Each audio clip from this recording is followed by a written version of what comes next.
in December 2009. In fact, the date was the 5th of December.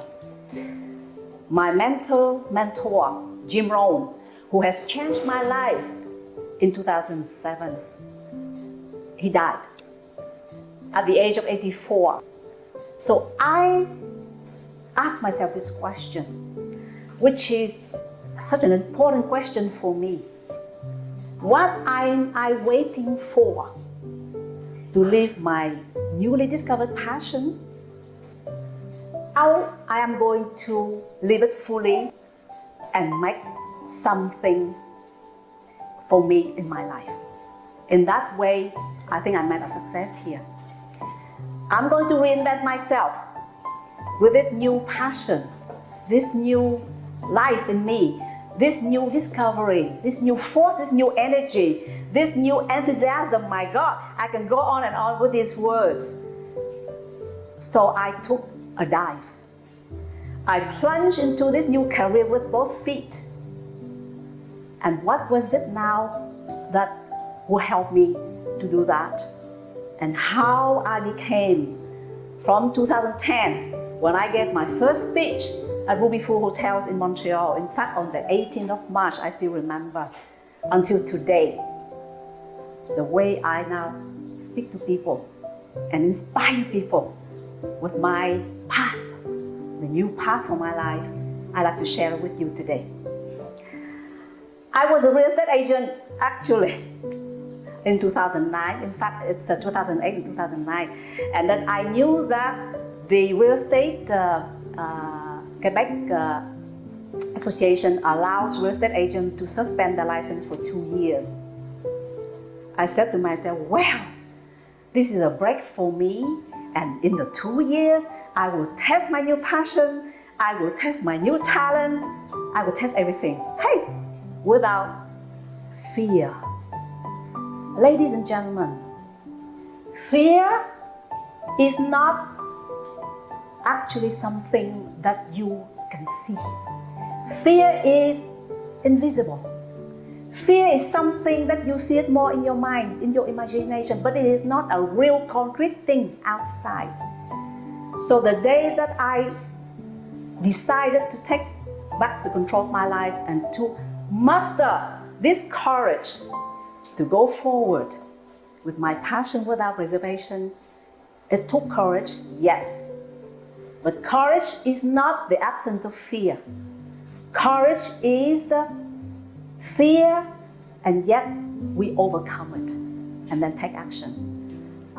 Just for that alone, I encourage people who have the fear now to go forward and to do something, or just to take an action of something, to go beyond it, because you need to see what is beyond fear, meaning behind fear, and that fear stops you and holds you back.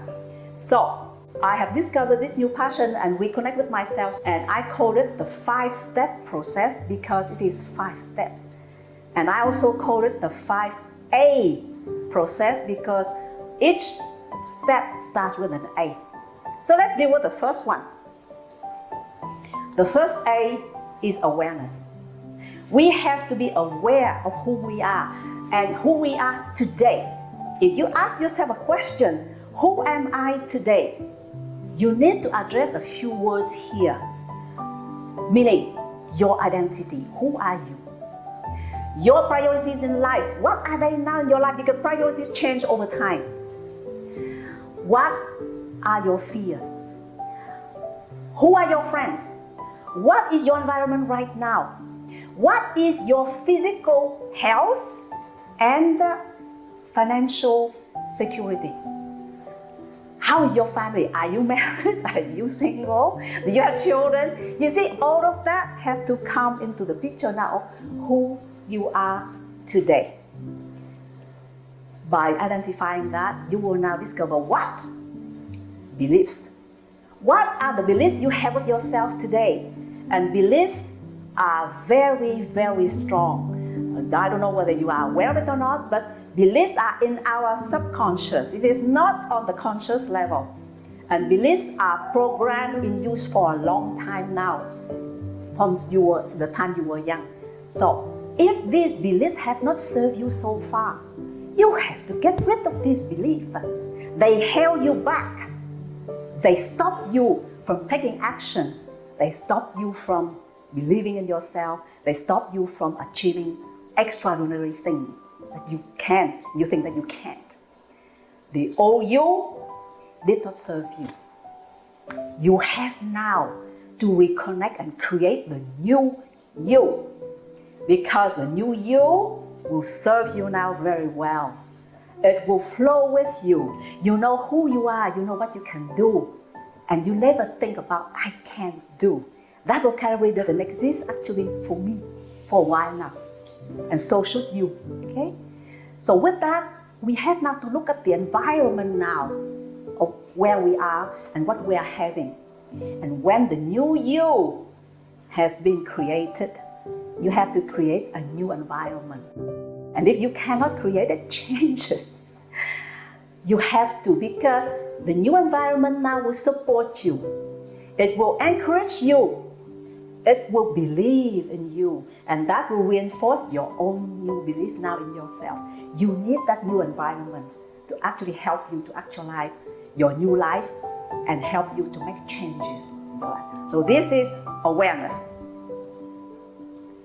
The next step, after we have discovered now who we are today, analyze yourself. You have to know your strengths and your weaknesses. Where are you good and where are you not so good? What are your qualities and what are your faults? People accept you with your qualities and your faults, but you have to know what they are. And when you know what they are, you have a choice. Either you concentrate on your strengths and build them even more, or you concentrate on your weaknesses and it doesn't serve you. Okay? And with the strength that you have, you also know now the skills that you have, the competencies that you have. And by exercising and practicing your skills and your competencies, you know what? You like them. You like what you do because it flows out naturally from you. Skills are something natural with you. So by doing it and by practicing it, you start to feel the passion. Passion actually originates from things that you like. So by applying your talent and your competencies, it will help you to start liking what you do. And then when you like so much, and after a while you achieve so much, it becomes now passion. And when passion is there, I can guarantee you, I've gone through this, it becomes unstoppable.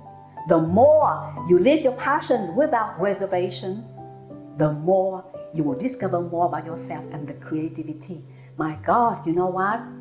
Creativity flows out with passion.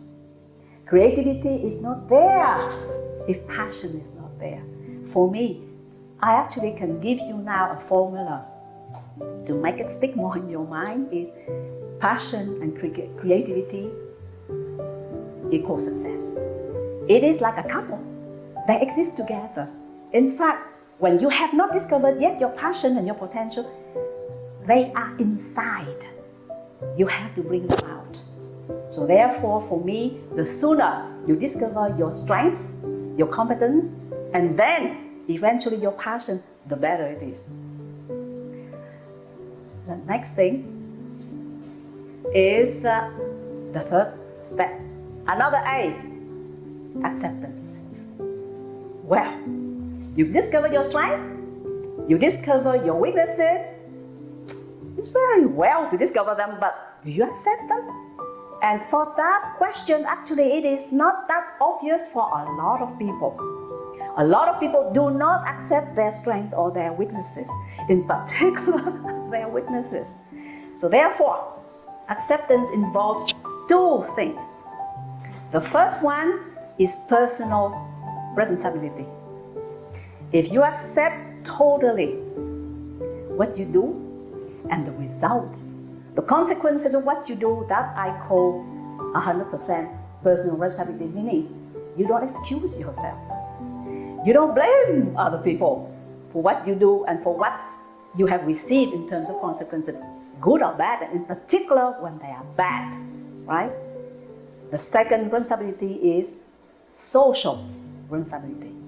We are responsible to the society outside of us, the environment where we live, and the community that we have the contact every day. By that I mean, you need to be feeling, I don't litter in the streets. I go into a car park, I don't park my car crooked. I have to think of other people around me. You know what? These are very simple details, but they are very important, and it shows the attitude and the responsible attitude of people in public. And why do I say in public? Because in public, when people don't see what we do, we just do it like the way we want. No. 100% responsibility, personal or social, is how you act and how you react when nobody is looking at you. I think this is the whole attitude about how you do something is how you do everything, right? So apply that rule. Now, however, with acceptance, it will help you now actually to make changes also. Much faster and much easier, right? And when you want to make changes, it involves the next step. And the next step is another A. And that word to me is one of the most important words in personal development. And that word is attitude.